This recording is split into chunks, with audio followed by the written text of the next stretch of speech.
Net দুনিয়ায় viral হয়েছে একটা ঘটনা, আপনারা সবাই জানেন। সোহাগের যে মৃত্যুটা হয়েছে, এরকম মৃত্যু কেউই কামনা করে না।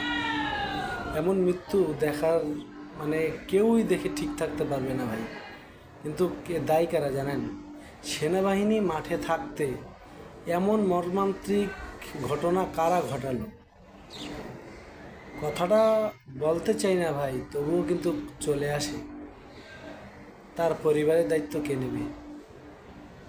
আর আসল কথা হলো এরকম না, সবাই যদি এরকম আতঙ্কে থাকি তাহলে কিভাবে কি করব ভাই? আমরা আমার নিজের নিরাপত্তা কে দেবে? আপনার নিরাপত্তা কে দেবে? ব্যবসায়ীদের নিরাপত্তা কে দেবে? ব্যবসা করে খেতে দেবে না ভাই? রাজনীতি বুঝি না, কিন্তু ক্ষমতায় না যেতেই যদি এরকম করে তাহলে ক্ষমতায় গেলে কি করবে ভাই?